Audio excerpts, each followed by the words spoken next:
Okay, let's unpack this. Welcome, everyone, to the deep dive. Today, we're doing something pretty special. We're taking a deep dive into Cox's Bazar in Bangladesh. And like always, our mission is to dig through the sources you shared, pull out the really key stuff, give you that shortcut to understand what makes this place tick.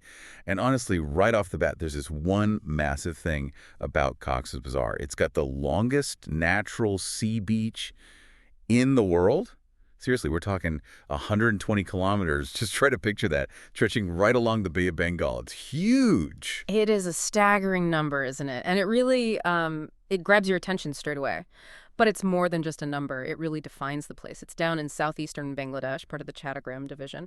And yeah, it's got this nickname, Tourism Capital of Bangladesh. Tourism capital, okay. Right. And you kind of wonder why that title. It's not just the length, I think it hints at, like a whole range of things to see and do there. It makes you curious, right? Definitely makes me curious. That idea of deeper diversity. Let's get right into the heart of it then, that main attraction. The 120-kilometer beach. I mean, when you picture a perfect beach, this sounds like it. Soft golden sand, Yeah. rolling waves coming in, that horizon just going on forever. And what's interesting from the sources is that it's not all the same.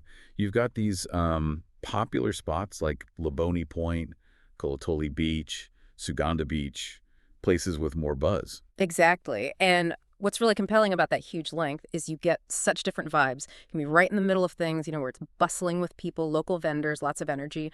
Or you could just walk a bit further or drive and find these incredibly quiet, almost empty stretches, just you and the sound of the waves. Okay. So it really offers something for everyone, whether you want that lively scene or just, peace and quiet. So it's like multiple beaches roll into one massive one. That makes sense.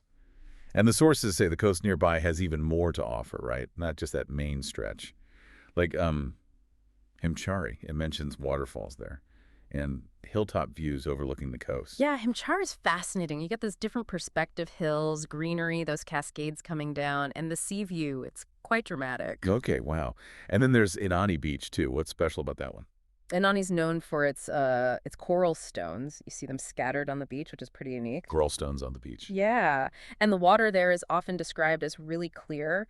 Plus, it tends to be a bit quieter, less crowded than the main points near Cox's Bazar town. Right. A more peaceful option, maybe? Exactly. And if we connect this to the bigger picture, it shows the variety, doesn't it? You've got the classic sandy beach, the hills meeting the sea at Himchari, the unique look of Inani. It's like different facets of coastal beauty all in one region, caters to different tastes. Different facets. I like that. Yeah. It builds a richer picture. Right.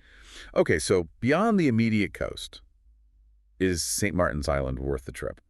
The sources mention it's a coral island, about 120 kilometers away. Right. Sounds like quite a detour. Oh, absolutely. St. Martin's is really something special. It is a bit of a journey, yeah, but people rave about it. Think coconut trees everywhere, really diverse marine life, great for snorkeling or just seeing fish in the clear water, and sea color is just the striking blue. Very different feel from the mainland. Okay, sounds idyllic. Yeah. And back on the mainland, there's this Marine Drive road from Cox's Bazar to Teknaf. Yes, that's another highlight. It's not just a way to get from A to B. It's built right along the coast. So amazing views the whole way. Pretty much, yeah. It Yeah. hugs the coastline, so you get these incredible unfolding vistas of the sea on one side, Yeah. hills maybe on the other. It makes the drive itself an experience. And this really matters because it shows Cox's Bazar isn't just about sitting on one beach. These additions, the Highland trip, the scenic drive, they make it a multi-dimensional visit. It's proper exploration. Yeah, moving beyond just beach lounging. So what about the culture and maybe other natural aspects? The sources mention a Burmese market. Ah, yes. The Burmese market is a must visit. It's really vibrant, bustling. What kind of things can you find there? All sorts. Traditional handicrafts, lots of items made from seashells, local clothing, textiles, and food. Unique snacks, definitely showing that influence from nearby Myanmar. Interesting. That cultural mix. What about like wildlife or nature away from the beach? Well, there's the Teknaf Wildlife Sanctuary. That's important for conservation in the area, protecting the local biodiversity. Okay. And Ramu Buddhist Village. What's that about? Ramu is known for its Buddhist heritage. You'll find temples, pagodas, apparently some really beautiful, intricate wooden carvings there. It offers a glimpse into the spiritual and historical side of the region. Temples and carvings. Okay. And seasonally, you might even find information about the sea turtle hatchery programs. Oh, wow. Yeah, which shows that active conservation work happening right there. So it's this blend then. The market culture, the history in Ramu, the wildlife sanctuary, the conservation. How does all that sort of fit together for someone visiting? Does it feel connected? I think it raises an important point, actually. It shows Cox's Bazar isn't just a pretty backdrop, it's a dynamic place. There's a living culture, a history, and importantly, a visible effort to protect the natural environment that draws people in. So you're not just a tourist looking at scenery, you're kind of engaging with the local life, the heritage, and seeing conservation in action. It adds, well, depth, makes it more meaningful, I think. Depth, yeah, that makes sense. It's not just surface level. Okay, so we painted this amazing picture. Golden beaches, waterfalls, islands, culture, nature. Now, the practical stuff. If you're going, where do you stay? What do you eat? When's the best time? Right, the essentials. For accommodation, it sounds like there's a good range. Mhm. From budget options right up to luxury resorts. The sources mention Hotel Seagull, Salmon Beach Resort, Long Beach, Royal Tulip. Seemed like plenty of choice. Definitely. There's a wide spectrum, which is good. It caters to different budgets and travel styles. You can find something that fits.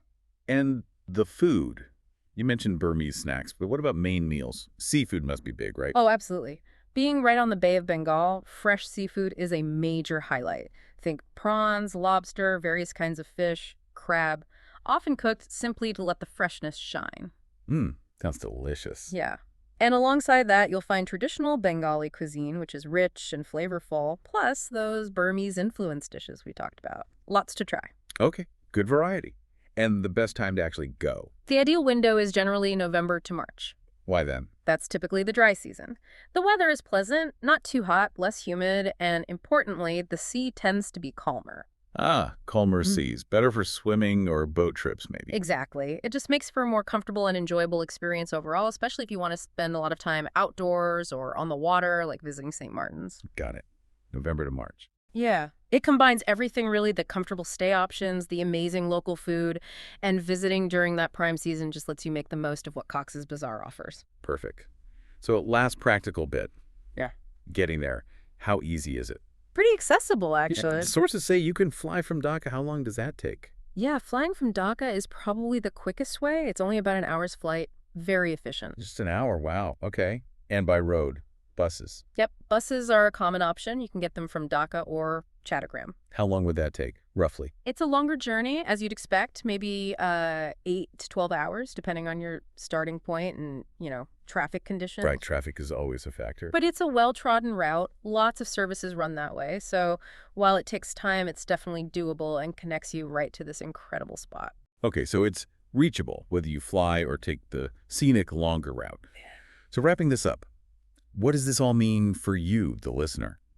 Cox's Bazar, it's clearly way more than just the world's longest beach, although that's incredible in itself. It's this whole package, isn't it? That immense stretch of sand, yes, but also hidden coral islands like St. Martin's, those amazing scenic drives along the coast. And then woven into that is the vibrant culture, the markets, the villages, plus the wildlife, the conservation efforts. It really is a proper deep dive destination. It absolutely is. And thinking about it, that sheer scale, that 120 kilometers, it does raise an interesting question, doesn't it? When you have a natural wonder of that magnitude attracting so many people, what are the long-term implications? How do you manage that sustainably? Good question. What's the future hold for an ecosystem like that? Balancing tourism with preservation. It's a huge challenge, but also maybe a huge opportunity. What new stories will that coastline tell? What stories indeed? Something to think about, definitely. And perhaps something for you to discover if you visit. Thank you so much for joining us on this deep dive into Cox's Bazar today. Keep exploring, keep learning, and we'll catch you on the next one. Thank you for watching.